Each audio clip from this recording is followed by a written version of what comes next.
ഭഗവാന്റെ പരീക്ഷണ കാലഘട്ടത്തെക്കുറിച്ച് നമ്മൾ പല ഗ്രന്ഥങ്ങളിലും എന്താണ് പരാമർശിച്ചിട്ടുള്ളത് എന്ന് വ്യക്തവും സ്പഷ്ടവുമായി പല വീഡിയോകളിലൂടെ കണ്ടു. ഇനി നമ്മൾ മനസ്സിലാക്കാൻ പോകുന്ന ഒരു കാര്യമെന്ന് പറയുന്നത് അനുഭവങ്ങളാണ്. പല ഭക്തരുടെയും അനുഭവങ്ങൾ എന്താണ് ഇതിനെക്കുറിച്ച് പറയുന്നത്, അവരുടെ അനുഭവങ്ങൾ അവർ പല ഗ്രന്ഥങ്ങളിലൂടെ പറഞ്ഞിട്ടുള്ളത് എന്താണ്, ഇതൊക്കെ നമ്മൾ മനസ്സിലാക്കണം. നമ്മൾ ആത്മീയമായ ഗ്രന്ഥങ്ങളെയും ഭക്തരുടെ അനുഭവങ്ങളെയും കൂട്ടിച്ചേർത്ത് വായിക്കുമ്പോൾ മാത്രമേ നമ്മൾക്ക് യഥാർത്ഥ സത്യം മനസ്സിലാകുകയുള്ളൂ. ഭഗവാൻ ഈ പരീക്ഷണ കാലഘട്ടം കഴിഞ്ഞാൽ എല്ലാം നമുക്ക് തരും. അതിനുശേഷം എല്ലാ ആഗ്രഹങ്ങളും ഇല്ലാതാക്കി പരമമായ മോക്ഷവും നൽകും. നമ്മളുടെ ആഗ്രഹങ്ങളെല്ലാം നടത്തിയതിനു ശേഷം ആഗ്രഹങ്ങൾ ഇല്ലാതെയാക്കും. നമ്മൾ എന്താണോ നമ്മൾക്ക് വേണ്ടത് അത് നമ്മൾക്കറിയില്ല. എന്താണ് എനിക്ക് ഏറ്റവും നല്ലത് എന്ന് നമ്മൾക്കറിയില്ല. നമ്മൾ ആദ്യം പ്രത്യക്ഷത്തിൽ നല്ലത് എന്ന് വിചാരിക്കുന്ന പല കാര്യങ്ങളും നമ്മൾക്ക് ചിലപ്പോൾ നല്ലതായിരിക്കില്ല. അതുകൊണ്ട് ചിലപ്പോൾ ഭഗവാൻ ചോദിക്കുമ്പോൾ തരില്ല.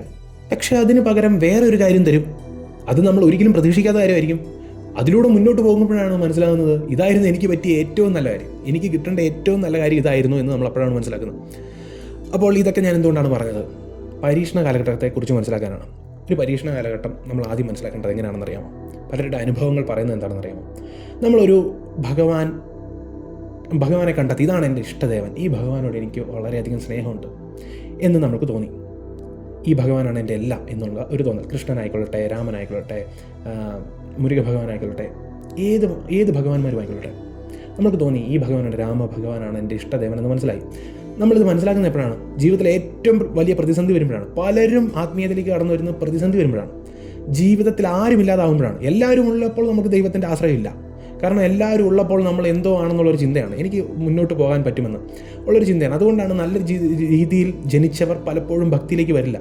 പലപ്പോഴും നമ്മളെപ്പോലുള്ള സാധാരണ നിലയിൽ നിൽക്കുന്നവരാണ്, പല ജീവിത കഷ്ടങ്ങളും അനുഭവിക്കുന്നവരാണ് ഭക്തിയിലേക്ക് വരുന്നത്.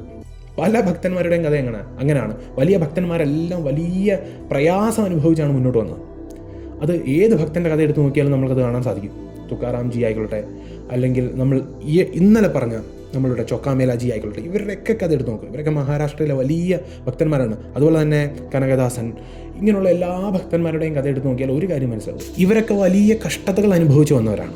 അപ്പോൾ കഷ്ടത വരുമ്പോഴേ നമ്മൾ ഭഗവാനെ മനസ്സിലാക്കുകയുള്ളൂ, അല്ലെങ്കിൽ ഭഗവാനെക്കുറിച്ച് ചിന്തിക്കുകയുള്ളൂ. ഇതെന്തുകൊണ്ട് പറഞ്ഞെന്നറിയാമോ? പലപ്പോഴും നമ്മൾ ഒരു ദേവനെ വിളിച്ചു തുടങ്ങുമ്പോൾ ഫലം ലഭിക്കും, അപ്പോൾ തന്നെ ഫലം ലഭിക്കും. ഒരു ചെറിയ ജീവിത വ്യത്യാസമൊക്കെ ഉണ്ടാവും.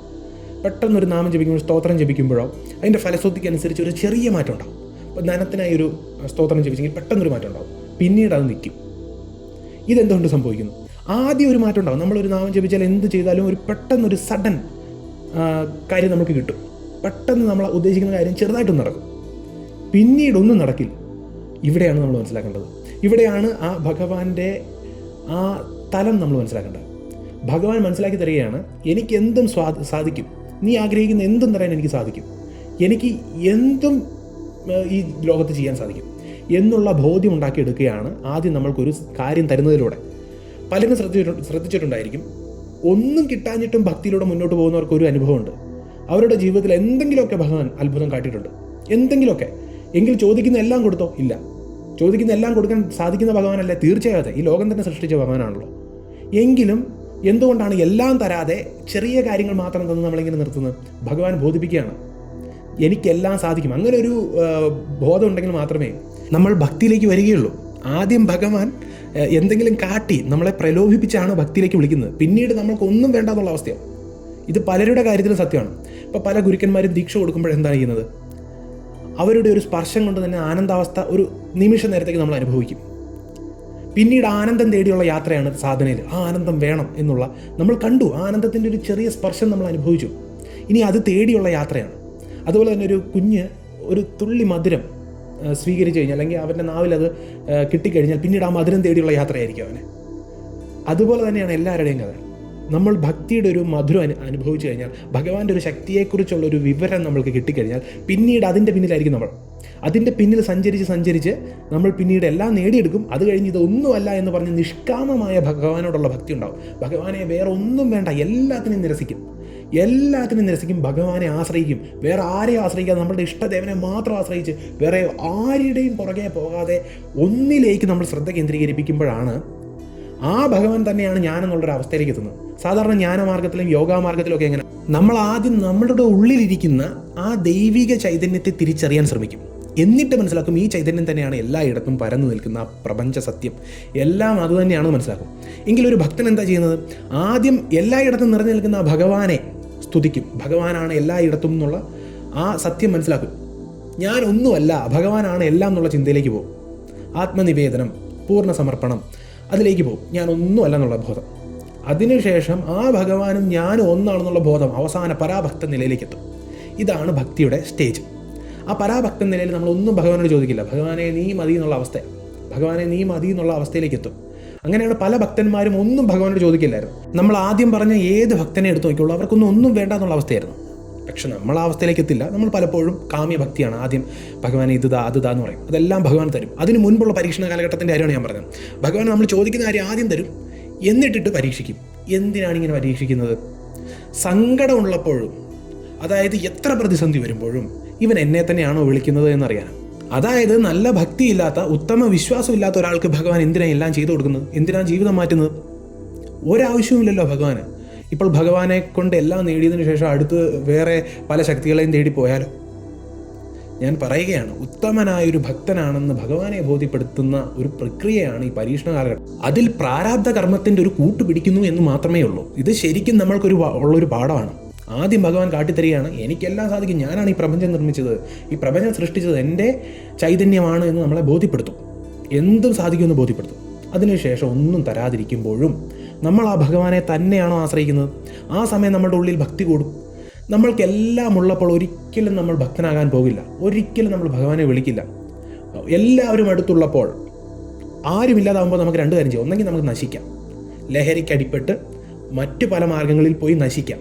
അല്ലെങ്കിൽ നമ്മൾ ജീവിതത്തിൽ രക്ഷപ്പെടും, ആത്മീയമായും ഭൗതികമായും രക്ഷപ്പെടും. ഭഗവാനിൽ ശരണാഗതി പ്രാപിച്ചാൽ നമ്മൾ രണ്ടാമത്തെ ഓപ്ഷനാണ് തിരഞ്ഞെടുത്തത്.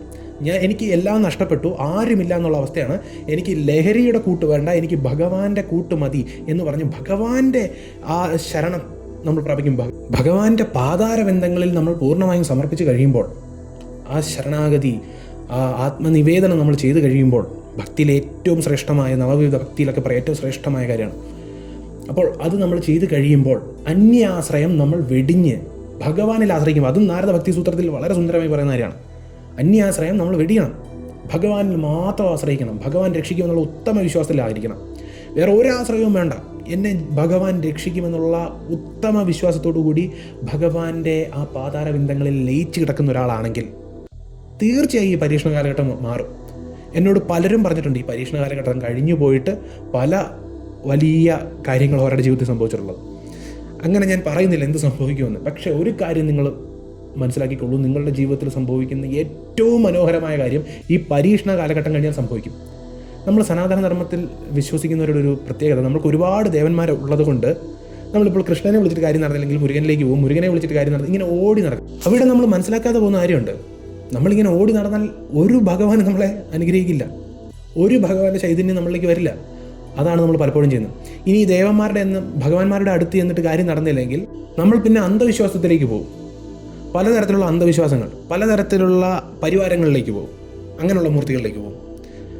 വലിയ സാക്ഷാൽ ഭഗവാന്മാരാണെന്ന് പറയുന്ന ഭഗവാന്മാരെ വിളിച്ചിട്ട് കാര്യം നടന്നില്ലെങ്കിൽ പിന്നെ വേറെ മാർഗങ്ങളായിക്കൊള്ളട്ടെ, എല്ലാത്തിൻ്റെയും ഏറ്റവും നീചമായ മാർഗത്തിലൂടെ പോലും സഞ്ചരിക്കാൻ നമ്മൾ മടിക്കില്ല. മറ്റൊരാളെ നശിപ്പിക്കാൻ മടിക്കില്ല. ഇതെല്ലാത്തിലേക്കും നമ്മൾ പോകുന്നത് എന്താണ്? ആ ഭഗവാന്റെ പരീക്ഷണത്തെ നേരിടാൻ സാധിക്കാത്തതുകൊണ്ടാണ്. അതുകൊണ്ടാണ് ഭഗവാൻ, ഞാൻ പറഞ്ഞ ഈ ഒരു സൈക്കോളജി നമ്മൾ മനസ്സിലാക്കണം, ഈ ഒരു കാര്യം മനസ്സിലാക്കണം. ഭഗവാൻ ആദ്യം കാട്ടി തന്നു. നമ്മൾ പലപ്പോഴും ശ്രദ്ധിച്ചിട്ടുണ്ടായിരിക്കും, ഒരു സ്തോത്രം ജപിച്ചപ്പോഴോ നാമോ എന്ത് ജപിച്ചാണെങ്കിലും തുടക്കത്തിൽ പെട്ടെന്ന് ഫലം കിട്ടി, പിന്നീട് ഫലമില്ലാതായി. അതൊരു കാര്യമാണ്. ആ സമയത്ത് നമ്മളുടെ കർമ്മത്തെ ഭഗവാൻ ഇല്ലാതാക്കുന്നുണ്ട്, നമ്മളെ പരീക്ഷിക്കുന്നുണ്ട്. നമ്മൾ എത്രത്തോളം, ഒരു കാര്യം ശ്രദ്ധിച്ചാൽ മതി, നമ്മൾ പലപ്പോഴും പല കാര്യത്തിനായിട്ടായിരിക്കും ദൈവത്തെ വിളിച്ചു തുടങ്ങിയത്. ഒരു ഭഗവാനെ നമ്മൾ ആരാധിച്ചു തുടങ്ങിയത് പല കാര്യങ്ങൾ നേടിയെടുക്കാനാണ്. പിന്നീട് അഭേദ്യമായിട്ടുള്ള ഭക്തിയിലേക്ക് വന്നു. ആ ഭഗവാനോടുള്ള അഭേദ്യമായിട്ടുള്ള ഭക്തി, സ്നേഹം, ഇഷ്ടം എന്നൊക്കെ പറയില്ലേ, ഒന്നുമില്ലെങ്കിലും കുഴപ്പമില്ല, ഭഗവാനെ ഞാൻ നിന്നെ വിളിക്കും. അങ്ങനെയുള്ള ആളുകൾ പരീക്ഷണഘട്ടം തരണം ചെയ്യും.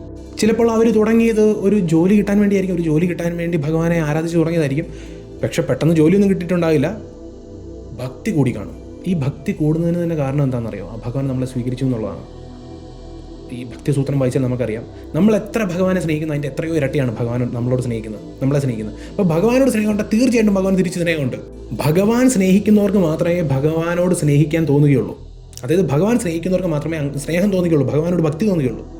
ഭഗവാന് സ്നേഹം ഉണ്ടായിരിക്കണം, അങ്ങനെയുള്ളവർ മാത്രമേ ഭക്തരാകുകയുള്ളൂ.